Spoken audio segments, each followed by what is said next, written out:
श्री स्वामी समर्थ. जय जय स्वामी समर्थ. चला तर मंडळी, आज आपण श्रवण करूया श्री अधिक मास महात्म्य कथा सार यातील अध्याय 30. द्रौपदीच्या पूर्वजन्माची कथा. अधिक मास हा 3 वर्षांनी एकदा येतो.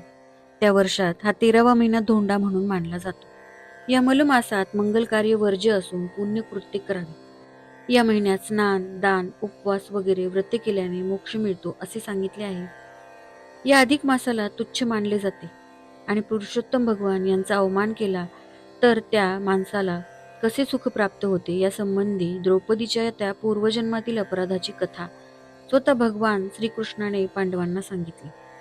ती कथा या अध्यायात दिली आहे. श्रोत्यांनी सावधान होऊन ती ऐकावी. काम्यक नावाच्या वनात पांडव राहत होते. एके दिवशी द्वारकाधीश श्रीकृष्ण त्यांच्या भेटीला आले. पांडवांनी आनंदाने त्यांचे स्वागत केले. राजपद सोडून पांडवांना वनवास भोगावा लागला याची दशा पाहून श्रीकृष्ण उदास झाले. धर्मराज म्हणाले, कृष्णा, आज तू आमच्या भेटीला इथे आलास, आम्हाला सर्वांना आनंद झाला. पण काय रे कृष्णा, आमची ही वनवासातील दुःख तुला पाहतात का? अर्जुनाने असा प्रश्न केला.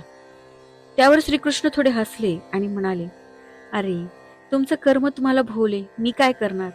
धर्मराजाचा तो द्यूत खेळण्याचा छंद आणि काय कृष्णा, स्पष्ट आणि खरे सांग. आमचे आणखी कोणते कर्म आम्हाला भोवले? धर्मराजाने असे विचारल्यावर श्रीकृष्ण गंभीर होऊन म्हणाले, या द्रौपदीचा, तुमच्या पत्नीचा, तो पूर्वजन्मीचा अपराधही तुम्हाला भोवला बरं? द्रौपदीचा पूर्वजन्मीचा अपराध कोणता? ती कहाणी आम्हाला कळलीच पाहिजे, सांग बरं. अर्जुन उतावळेपणाने म्हणाला. मग कृष्ण म्हणाला, सांगतो, शांतपणे बसून ऐका. ती तिची कर्मकथा. पूर्वी मेधावी नावाचा एक ऋषी होता. नदी तीरावरील आश्रमात त्याने आपला संसार थाटला होता. त्याच्या घरी एक कन्या जन्मली. तिचे नाव मेधावती. मेधावतीच्या बाळपणातच तिची आई वारली. मग पित्यानेच त्या मुलीचे लालन पालन केले. तिला वाढवली, विद्याशास्त्रे शिकवली. मोठी गोड मुलगी होती ती मेधावती. मेधावती मोठी झाली, लग्नाला योग्य झाली. मेधावी ऋषींनी तिच्यासाठी खूप स्थळे पाहिली, पण तिला योग्य असा वर मिळेना. पित्याला काळजी वाटू लागली. तो खूप फिरला, पण फिरता फिरता एके दिवशी मेधावी ऋषीला सपाटून ताप भरला. तो घरी आला आणि दारातच मूर्छित होऊन पडला. मेधावती घाबरून गेली. लोकांनी त्यांना मग शुद्धीवर आणले.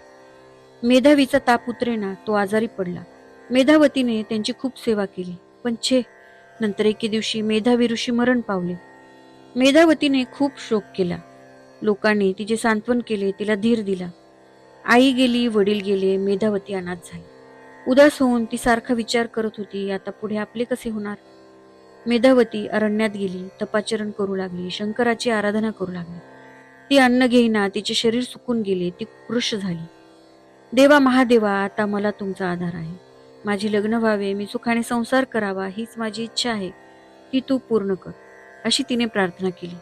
मेधावती तपाचन करीत असताना एके दिवशी चमत्कार झाला. मुली, डोळे उघड, मी दुर्वास मुनी, तुझ्या पित्याचा मित्र. मला ती वार्ता कळली. मेधावी इहलोक सोडून गेला. मला पण खूप दुःख झाले. आमची संगत सुटली. व्हायचे ते झाले, पण तू धीर धर, तू अनाथ नाहीस. मी तुझा पित्या समान आहे. उठ बाळे, हे तपाचरणाचे कष्ट पुरे झाले. आता विवाह करून सुखाने संसार करून जन्माचे सार्थक कर. मेधावती म्हणाली, ठीक आहे तात, मी त्यासाठीच हे तपाचरण करीत आहे. आता भगवान शंकर प्रसन्न होतील, मला ते इच्छा पूर्ण होण्याचा वर देतील, त्यांची आराधना. पण मुली, मी सांगतो तसे कर. हे बघ, आता अधिक मास येईल, त्यातील स्नान, दान, व्रताचे आचरण कर. त्या योगे भगवान श्री पुरुषोत्तम प्रसन्न होतील, तुझी इच्छा पूर्ण करतील. दुर्वास ऋषी सांगत होते. पण मध्येच मेधावती म्हणाली, तात, मी जे शंकराचे तप करत आहे ते असे मध्येच सोडून अधिक मास व्रत आणि त्या पुरुषोत्तमाची आराधना कशी करू? शिवाय भगवान शंकर हे महादेव आहेत. ते शिव म्हणजे कल्याण करणारे. मी त्यांची आराधना करते. ही निष्ठा सोडून मी पुरुषोत्तमाचे व्रत करणार नाही. मेधावतीच्या त्या बोलण्याचा दुर्वासांना राग आला. ते संतापले. तरीही रागावरून ते समजुतीच्या स्वरात तिला म्हणाले, बाळे, मी जे सांगतो ते तुझ्या हिताचीच आहे. माझा शब्द मोडू नकोस. शिवशंकर हे कल्याण करणारे असले तरी तो भगवान पुरुषोत्तम आणि त्यांचे ते अधिक मास व्रत पुण्यप्रद मोक्ष देणारे आहेत, ते तू व्रत कर. पण तात, महादेव हे महान देव आहेत ना, त्या पुरुषोत्तमापेक्षा. मेधावतीचे ते बोलणे मध्येच तोडून दुर्वास मुनी पुन्हा रागाने म्हणाले, हे बघ, पुरुषोत्तमाला आणि अधिक मास व्रताला तू तुच्छ लेखू नकोस. माझाही अपमान करू नकोस.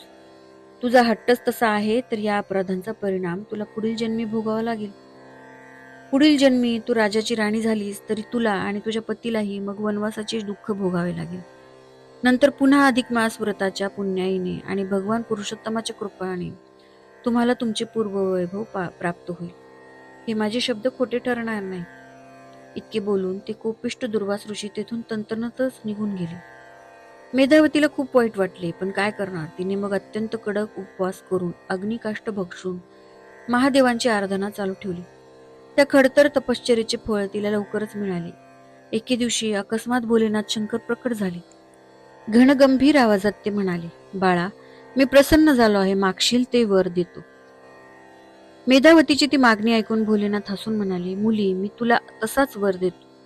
तू 5 वेळा पती मागितलास, म्हणून पुढील जन्मी तू 5 पतींची पत्नी होशील.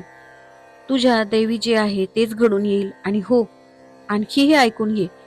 तू अधिक मास व्रताला आणि पुरुषोत्तमाला तुच्छ मानलीस, दुर्वास ऋषींचा अपमान केलास, त्या अपराधाचेही फळ तुला भोगावे लागेलच. तू पुढील जन्मी 5 पतीची राणी होशील आणि राणी पद मिळूनही त्या पतींसह तुला वनवासाचे दुःख भोगावे लागेल. इतके सांगून तो पंचानन श्री शंकर गुप्त झाला. मेधावती तर सुन्नत झाली. हाय रे दैवा, काय झाले हे?